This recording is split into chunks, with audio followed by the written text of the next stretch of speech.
আসসালামু আলাইকুম, সবাইকে স্বাগত জানাচ্ছি নতুন আরও একটি ভিডিও দেখার জন্য। আজকে আপনাদের সাথে খুবই ঝটপট একটা নাস্তা আইটেম শেয়ার করব। ঘরে যদি 2 টুকরো পাউরুটি আর একটা ডিম থাকে তাহলে সহজেই বানিয়ে নিতে পারবেন আজকের এই নাস্তা রেসিপিটি। তাহলে চলুন চলে যাই মূল রেসিপিতে। আমি একটা মিক্সিং বোলে এখানে নিয়েছি 1 কাপ পরিমাণ পেঁয়াজ, আর পেঁয়াজগুলি কিন্তু আমি খুব বেশি চিকন করে কাটিনি।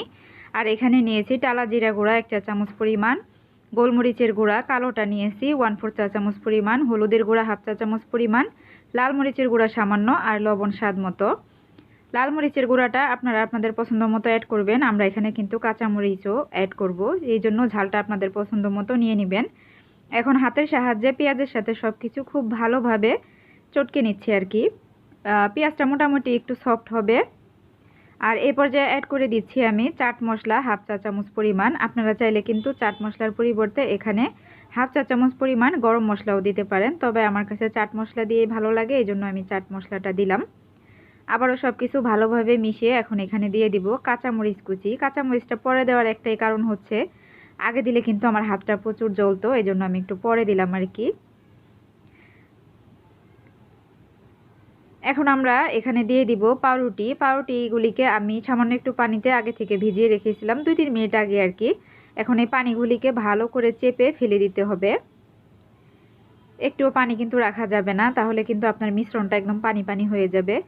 তো 2টা পাউরুটিকে আমি ভালো করে পানি ঝরিয়ে নিয়ে নিয়েছি, আর নিয়ে নিলাম এখানে 2টা ডিম। আপনারা যদি বেশি পরিমাণে করতে চান তাহলে উপকরণ এবং পরিমাপ সব কিছু কিন্তু বাড়িয়ে দিতে হবে। আর সব কিছুর পরিমাপ এবং উপকরণ আমি ডেসক্রিপশন বক্সে লিখে দিব, কাইন্ডলি চেক করে নেবেন।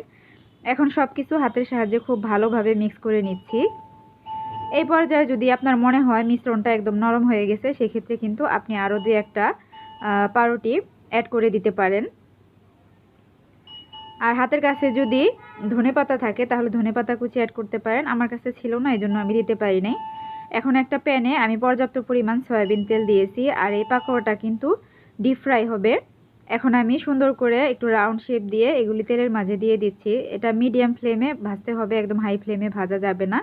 আপনারা চাইলে আপনারা আপনাদের পছন্দ মতো যে কোনো শেপে ভাজতে পারেন, তবে আমি গোল করেই দিচ্ছি আর কি। সবগুলি পাকোড়া তেলের মাঝে দিয়ে আমি গোল্ডেন ব্রাউন কালার করে ফ্রাই করে নিচ্ছি। উল্টে পাল্টে গোল্ডেন ব্রাউন কালার হয়ে যাওয়ার পরে আমি তেল থেকে এগুলিকে একটা টিস্যু পেপারের উপরে তুলে নিচ্ছি। এরপরে আপনাদেরকে সার্ভ করে দেখাচ্ছি এটার ফাইনাল লুকটা। দেখুন মাশাআল্লাহ করে এটা কতটা সুন্দর হয়েছে, আর লোভনীয় কিন্তু অবশ্যই হয়েছে, সেই সাথে অনেক মজার হয়েছিল। সিম্পল কিন্তু অনেক মজার হয়। রেসিপি ভালো লাগলে আমার পেজটাকে ফলো দিয়ে রাখবেন, সেই সাথে আমার চ্যানেলটাকে সাবস্ক্রাইব করবেন। আর যারা অলরেডি কাজটা করেছেন সবাইকে অসংখ্য ধন্যবাদ।